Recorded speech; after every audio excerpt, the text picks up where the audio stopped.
இதுக்கு செலவு பாத்தீங்கன்னாலே ஒரு 6 லட்சம் ரூபாய் மேல செலவாயிட்டு ப்ரோ. கையில இருந்து எல்லாத்தையுமே போட்டு இந்த ப்ராஜெக்டே பினிஷ் பண்ணோம். பினிஷ் பண்ணிட்டு உட்கார்ந்துட்டு இருக்கோம்.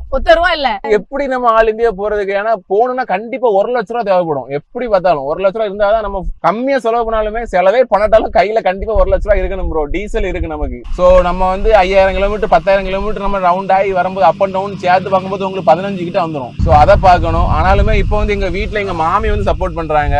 அப்புறம் வந்து பாத்தீங்கன்னா அவங்க வந்து மந்த்லி அவங்களால முடிஞ்சது ஒரு மாசம் ஒரு 3000 4000 எங்களுக்கு போட்டு விடுவாங்க. அது மட்டும் இல்லாம ப்ரமோஷன்ஸ் வருது எங்களுக்கு. ஒரு நாளைக்கு எவ்வளவு செலவு ஆகுது மினிமமா? ஒரு நாளைக்கு டீசலுக்கு 1500 ரூபாய், மத்த செலவுலாம் சேர்த்து ஒரு 2000 ரூபாய் அந்த மாதிரி ஆகும். ஒரு நாளைக்கு 2000 ரூபாய் செலவாகும்.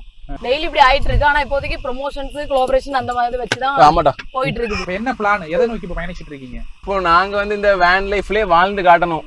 ஆல் இந்தியா எல்லா ஏரியாலையும் போய் இந்த வேன்ல வாழ்ந்து காட்டணும் ப்ரோ. அதுதான் எங்க பிளான். எவ்வளவு வருஷம் வாழ முடியும் இப்படி? எவ்வளவு நாள்? இப்போதைக்கு நாங்க 4 கணக்கு நாங்க முடிக்கணும்ங்கற ஐடியாவும் இப்போதைக்கு இல்ல. நாங்க வந்து இதான் எங்க ட்ரீம். இதான் இப்போதைக்கு எங்க ட்ரீம் இதான். இல்ல இப்ப இந்தியாவை முடிச்சா கூட அடுத்து எந்த நாட்டுக்கு போலாம், வேன்லயே வாழ்றதுதான் எங்களோட தீம். அடுத்து கொஞ்சம் பெரிய பெரிய வேனா மாத்துவோமே தவிர இந்த வேன் லைஃப் விட மாட்டோம். வேன்லயே தான் வாழுவோம். அந்த மாதிரி மைண்ட் செட்ல தான் இருக்கும். வேன் லைஃப் பண்ணிட்டு இப்போ ஆல் இந்தியா முடிஞ்சிட்டு அப்படினா இத முடிஞ்சு தூக்கி போற கதை கிடையாது. வேற வேலையை பார்த்துட்டு போறோம் அப்படிலாம் இல்ல. வேன்லயே வாழணும். நாங்க வேன்லயே வாழணும் அப்படின்னு இந்த லைஃப் முடியுற வரைக்கும் வேன்லயே வாழணும். தமிழ்நாட்டுல சர்க்கிள் நாங்க ரவுண்ட் அடிச்சுட்டு வந்துட்டு இருக்கோம். சோ ஒவ்வொரு ஸ்டேட்டுக்கு இது மாதிரி போவீங்களா? கண்டிப்பா ப்ரோ. போயிட்டு ஒவ்வொரு இடம் சுத்தி பாப்பீங்களா இல்ல ரவுண்ட்ஸ் தானா? கண்டிப்பா எக்ஸ்ப்ளோர் பண்ணுவோம், டிராவல் பண்ணுவோம், நல்ல இடம் இருந்தா பாப்போம். சோ அத வந்து எங்க ஒரு 20 நாள் 10 நாள் அங்க தங்கிடுவோம். எந்த இடம் பிடிச்சிருக்குதோ அங்க தங்கிடுவோம். ஸ்டேட் தாண்டும் போது அந்த ஸ்டேட்டோட லாங்குவேஜை கத்துக்கணும்ங்கற ஒரு ஐடியால இருக்கும். எல்லா ஸ்டேட்டோட லாங்குவேஜையும் கத்துக்கிட்டு அந்த ஸ்டேட் விட்டு வெளியே போகணும். அதே மாதிரி இப்போ ஒரு இடம் நல்லா இருக்கு அப்படின்னா கண்டிப்பா நாங்க அங்க ஸ்டே பண்ணுவோம். அங்க சேஃப்டி, மக்கள் சேஃப்டி தான் நல்லா வந்து நமக்கு வந்து சப்போர்ட் பண்றாங்க அப்படின்னா கண்டிப்பா அங்க ஸ்டே பண்ணுவோம். இல்ல இந்த இடம் சேஃப்டி இல்ல அப்படின்னா அந்த இடத்துல நாங்க இருக்க மாட்டோம். உடனே மூவ் பண்ணி அடுத்த இடத்துக்கு போயிடும். எப்படி முன்ன பின்ன தெரியாத இடத்துல இது சேஃப்டி இல்லன்னு தெரியும்?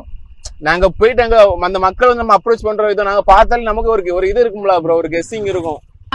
கெட்டவங்க இருக்கிற இடத்துக்கு போனாலுமே நம்ம எவ்வளவு நம்ம அன்பா பாசமா எப்படி இருக்கும் நம்ம பாசமா இருக்க ஆரம்பிச்சிருவாங்க. அது நம்புறோம். அந்த இதுல அந்த அன்பு அப்படிதான் போய் அத வச்சு தான் இப்ப மூவ் பண்ணி வந்துட்டு இருக்கோம். இப்போ 2 பேர் இருக்கிறது வந்து அந்த அளவுக்கு பிரச்சனையா தெரியாது. ஒரு இலக்கு நோக்கி போயிட்டு இருக்கீங்க, வச்சு சாதிக்கணும் அப்படின்ட்டு. ஆனா குழந்தைக்கு ரொம்ப சிரமமா இருக்கும்ல நம்ம பாக்கும்போது சில டைம்ல எல்லாம். வந்து குழந்தைக்கு வந்து இப்போ 2.5 வயசு ஆகுது ப்ரோ. அவ வந்து என்ன பொறுத்தவரைக்கும் அவ வந்து கிஃப்டட் தான், ஒரு லக்கி தான் நான் சொல்லுவேன். ஏன்னா இது வந்து எந்த குழந்தைக்குமே இது அமையாது. இப்போ இப்படியே வேன்ல வாழ்ந்து இப்படி எல்லா இடத்தையும் பார்த்து, எல்லா மண்ணையும் பார்த்து, எல்லா தண்ணியையும் பார்த்து, கிளைமேட் எந்த ஒரு கிளைமேட்லயும் அவளுக்கு எந்த நோயும் வராது. எல்லா மக்களையும் அவ பாத்துருவா. எல்லாம் இவ்வளவு லாங்குவேஜ் இருக்கு, இவ்வளவு இந்த இடம் இவ்வளவு அழகா இருக்கா, இந்த இடம் இப்படி இருக்கா, அவ்வளவுதான். சோ இவ்வளவு மக்கள் இப்படி இருக்காங்க, ஹியூமனிட்டி இப்படி இருக்கு. பிறகு அவ அந்த வீடியோஸ் எங்களோட இந்த மெமரிஸ் எல்லாம் பாக்கும்போது நம்ம அந்த வயசுலயே அப்பா அம்மா கூட இந்த மாதிரி பண்ணி இருக்கோம். இப்போ 5 வயசு வரை அவளோட 5 வயசு வரை நாங்க இந்த மாதிரி பண்ணுவோம். அதுக்கப்புறம் ஸ்கூல் சேர்க்கணும்ல, ஸ்கூல்ல சேர்த்துட்டு அதுக்கப்புறம் பாப்போம்.